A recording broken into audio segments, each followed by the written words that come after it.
Okay, so pag-usapan naman natin po ulit about sa charter change naman. Okay, ito si Senator Amy Marcos, na kapatid pa po ng ating presidente. Sabi niya, naghain din tayo ng resolution, no? Sa Senado para kilatisin ang bisa ng RA 6735 o ang People's Initiative sa mungkahi ng pagbabago sa Constitution. Now, okay, para kilatisin ang bisa ng RA.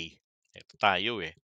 So kapag ka nakilatis, Senator Amy Marcos, mga fans ni Senator Amy Marcos, yung mga kapwa ko vlogger na nakadikit sa kanya, okay, tanong ko lang naman po ito.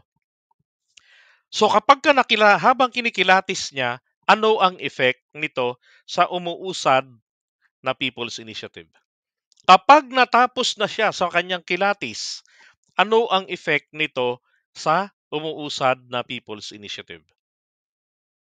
Okay? Oh. Ngayon, kapag minamyendahan ng Senado ang RA 6735 at pumasa sa kanila kunwari, ano ang magiging epekto nito ulit sa umuusad na People's Initiative? 'Di ba? Alam niyo po, wala itong magiging epekto. Kasi kumbaga, nag-review lang sila dito. Bakit? Kapag na-review nila, pumasa sa Senado, 'di ba? Meron silang rekomendasyon na o kaya sinasabi roon, sa aming review, ibinabasura na namin ang RA 6735. Kailangan ng pirma ng presidente diyan eh. Sa tingin nyo kaya bobo presidente natin para pirmahan ang magbabasura sa RA 6735 na samantalang People's Initiative ito at kung saan makakasiguro ang taong bayan, limitado lang ang pag-uusapan kung alin lang ang nandun sa ipinagpaalam sa kanila na babaguhan o babaguhin ang ilang bahagi. Di ba? Sa tingin nyo kaya pipirmahan ng presidente yan? E di parang sinampal niya sarili niya ng kaliwat kanan and up and down. Oh, ko Senator Amy Marcos. Di ba? Sabi niya sa ito, yung final niya, a resolution directing the appropriate committee to conduct an inquiry in aid of legislation into the efficacy of Republic Act 6735 in providing for a system of initiative and referendum. Okay, 'di ba? Bakit ito ngayon ginagawa ni Amy? Alin po ba ang mas dapat niyang asikasuhin? Ha? Ang pagtatangkang pilayin hanggang mapatigil ang People's Initiative o ang pagtratrabaho niya sa kanyang dalawang panukalang batas. Siya ang author ng New Omnibus Election Code. Siya ang author ng Hybrid Election System Bill. Pareho pong nakatenga sa sarili niyang komite magmula pang August ng 2022. Alam niyo po, kung ako po senador o kongresista, ha, ako ang author. Abay, bakit ko naman titenggahin? Bakit ko naman uupuan? Sisikapin ko nga hanggat maaari, ito po ay maipasa. Kasi ginawa ko ito, sinulat ko to para sa kagandahan, 'di ba? Para sa kabutihan ng taong bayan, 'di ba? Para maging transparent yung ating tawag dito, yung ating halalan. Masisiguro tayo na wala nang makakapag-akusa na SD cards yung mga yan. Kasi yung mga classroom, nakita ko sino yung mga nakasulat sa mga balota. Oh, 'di ba? Katulad dati. Ito. Ay, lista nila saan ba yun? itong Oh. People's Initiative. What is the Well, rationale? Sige po. Ewan ko bakit nagpapakamatay. Layo ng 2020, bira naman, no? Pero ang akin, kasi, ang sinasabi lagi, economic provisions, kinakailangan daw paltan sa ating konstitusyon dahil wala daw papasok na investment. Eh, hindi naman totoo, para ating binibida na bilyon-bilyon yung pledges at bumabiyahe si Presidente, minamarket ang Pilipinas. Anong sinasabi na walang pinapasok? Higit sa lahat, alin ba talaga ang papaltan? Kung economic provisions, ituro nila, ilista nila saan ba yun? Dahil nung panahon ni Presidente Duterte, nakita naman natin, Pida si Duterte. pwede naman paltan by law, pa isa-isa. At kinaya naman natin yun dun sa Public Services Act, yung telecommunications nga, covered dun eh. Yes. Tapos yung retail trade, para yung maliliit na tindahan, pwede nang pumasok yung mga foreigner. At pati na rin yung hawak ko, yung Foreign Investments Act, para malawakang pinaltan yung pwedeng pasukan ng foreigner. Eh, hindi ko nga maintindihan. Okay. Kasi nga ang problema, 'di ba? Ano ba yung dinadahilan nung mga nag-pledge? 'Di ba? Bakit hindi sila nagtutuloy? Oh.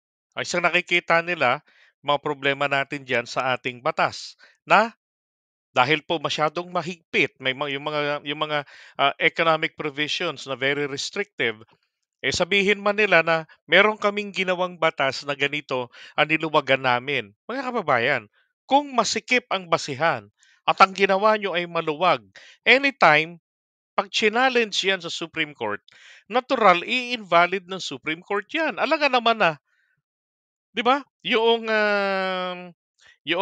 napaka-liberated na batas, na specific na batas na nakabase doon sa Constitution, eh yung sa Constitution po natin, eh napaka tag dito, sarado. Hindi ho sila magkatugma. Oh, mawawala ng kwento, mawawala ng ano yan, ng bisa yan, pag challenge yan. At saka matagal ng panahon na na-identify, sabi nga ni Aimee, hindi ko pagtatanggol yan, Constitution na yan, kasi yan ay Aquino Constitution. Oh, ngayon merong pagsusulong, galing sa um, gobyerno mismo at sinasang-ayunan ni Insan, aba, naging tagapagtanggol si Aimee ng Aquino Constitution indirectly. Oh my God. O dahil lang talaga gusto niya lang maging tawag dito, maging magkontra ng magkontra, 'di ba? Sa mga panukala ng kanyang kapatid. And like what I've said, matagal ng panahon na identify na ano yung mga problema ng saligang batas. 'Di ba?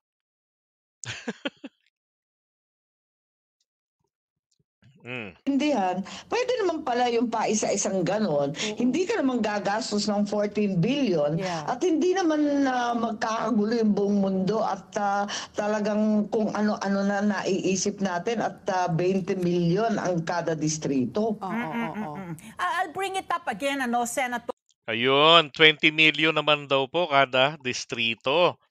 Ano ba 'yon? Ano ba 'yon, yung 20 million kada distrito na 'yan? Kasi kay Maharlika, yung ang napag-usapan natin kaninang umaga, eh tigda 2 milyon daw po ang ibinigay naman kada distrito. Aba, mukhang kulang sa yung hindi calibrated itong dalawa. Sana banggitin niya rito kung saan ang source ng pera. Kay Maharlika kasi galing daw po yun sa yung almost 700 million, eh nanggaling daw po yan sa 1.8 billion travel expenses. No? Na if fake news ni Ka Eric, abay ngayon, source na ng vlog ni Maharlika. Itong papel na pinapaikot at pinapapirmahan. So, yung kanina, yung disinformation, panliling lang na kanina nga yung nagpapaliwanag. Ito, pirma kayo para maging batas na. Yung tupad, yung AIX, yung MAIP na yan. Pero ito actually, yung pinapapirma, kung mapapakita lang natin yung papel, ay doon sa pagbabago, doon sa provision sa Constitution na kung magkakaroon ng amendment, kasi nagkaroon ng may debate pa rin kung if it is the Congress and the Senate voting jointly or separately no, to any amendment to the Constitution. Yun po ang nakalagay sa papel. So ang nakalagay doon Kaya sa nga. pinapapirmahan nila, voting jointly Jointly. para malunod po ang boto Ng at ang Senado. tinig ng Senado na 24 lang kayo, 24 kayo, vis-a-vis yung more than two Okay. people. Okay, recently lang 'di ba nagkaroon ng pagpayag diyan si Martin Romualdez na voting separately. Oh, at sundin kung ano yung gusto ng Senado. Ang gusto ng Senado kasi ang sinabi po ng saligang batas, etong Congress daw po, no, two-thirds votes ng Congress. At kapag ka sinabi nating Congress, ito po ay bumubuo ng dalawang kapulungan, ang Senado at ang Kongreso. Pag sinabing Congress alone, just Congress, ibig sabihin po ito, upper and lower house as one. So kung magbobotohan sila, one vote lang. Kaya lang, hindi matanggap ng mga senador na Putragis 24 lang kami. Kahit lahat kami magkaisa ng boto. Pag bumoto ang Kongreso, di ba? Tunaw kami.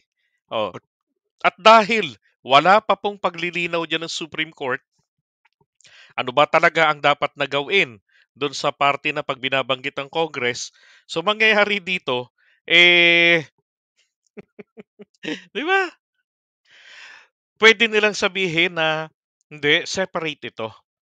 Kasi bahagi rin kami ng Congress. Kayo bahagi rin kayo ng Congress. So separate ito.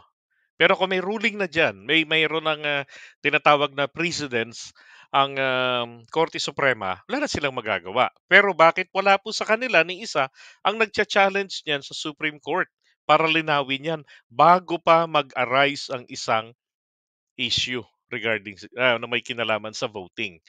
'Di ba?